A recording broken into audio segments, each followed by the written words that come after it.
Chapter 33. Angulimala. A frightful calm now came over me as I returned to my room. There was nothing more to be considered, no doubt to be combated, no more questions to be answered. All was decided. His karma had ordained it so. By his double treachery, his life was plainly forfeit to me and to Angulimala.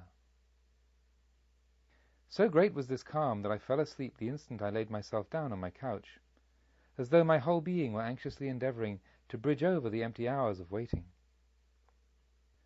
When it became dark, I went to the terrace. The moon had not yet risen. I had not long to wait.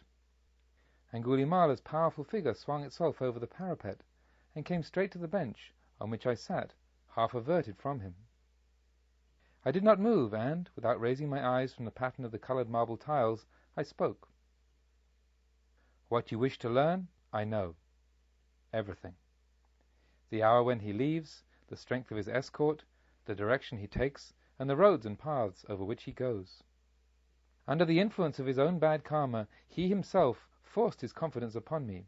Otherwise, I would have known nothing of it, for I could never have drawn it from him by feigned tenderness. I had considered these words well, for so foolish are we in our pride that even now, when I was making myself the tool of a criminal, it was to me an unendurable thought that I should appear lower in his eyes than I really was. No less studied were my next words. Of all this, however, you will not hear one syllable unless you first promise that you will only kill, but in no way torture him, and that you will kill only him, and not even one of his escort, unless it be necessary in self-defense. I will, however, indicate a spot to you where you can deal him his death blow when he is absolutely alone, and so without any kind of fray.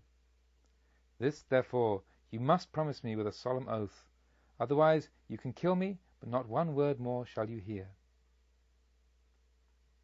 Truly as I have been, to this day, a faithful servant of Mother Kali, replied Angulimala, so truly will I kill none of his escort, and so truly shall he suffer no torture.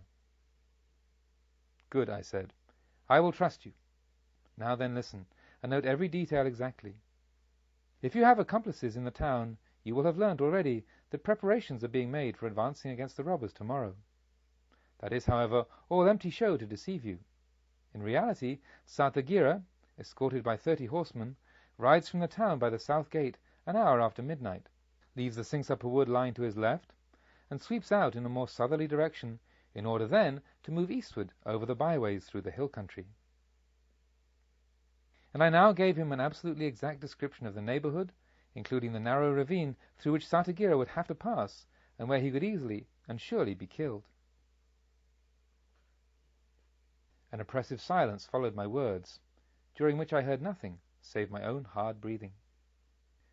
I felt that I had not yet strength to rise and leave the terrace as I had planned to do. Finally Angulimala spoke, and the gentle, even sad note in his voice surprised me to such a degree that I was almost terrified, and started involuntarily. And so it would have happened, said he.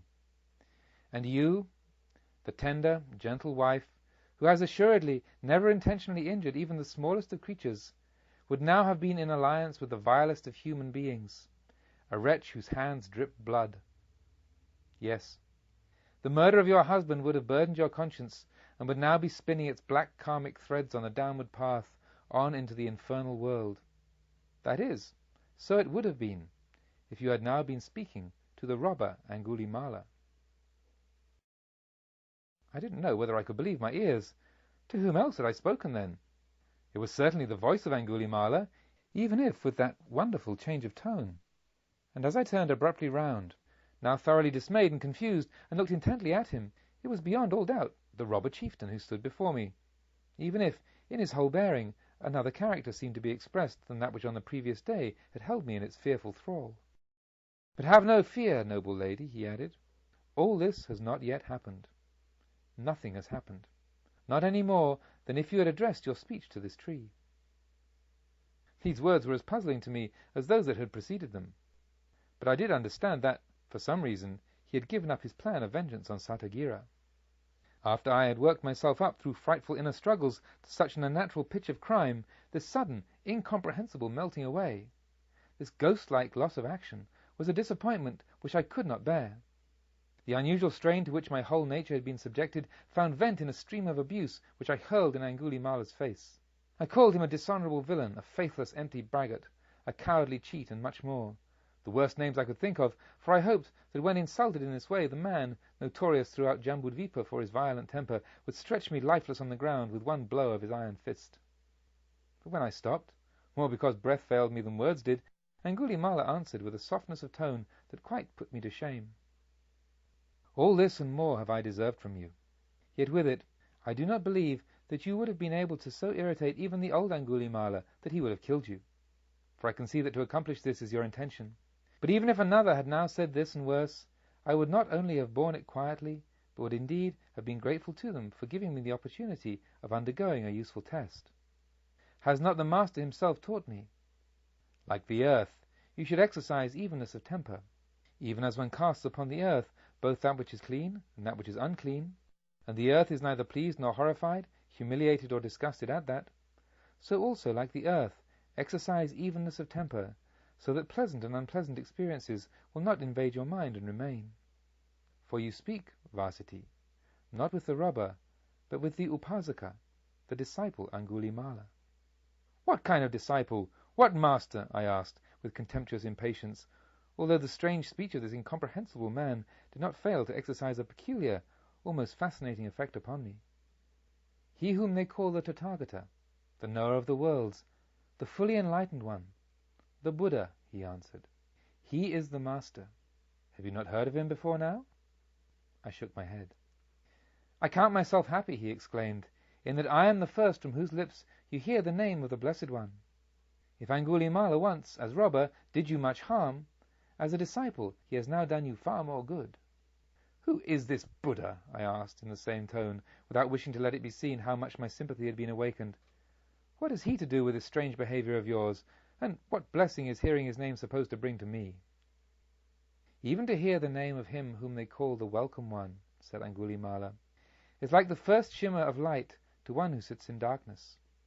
But I will relate everything to you, how he met me, and how he changed the current of my life. For it is certain that its happening on this very day has principally been on account of his concern for your welfare. In spite of the fierceness which emanated from his whole being, even on the first of these 2 evenings a certain grace of bearing in him had surprised me. How much more striking, however, was the unsought dignity with which he now sat down beside me, like one who feels himself amongst his equals.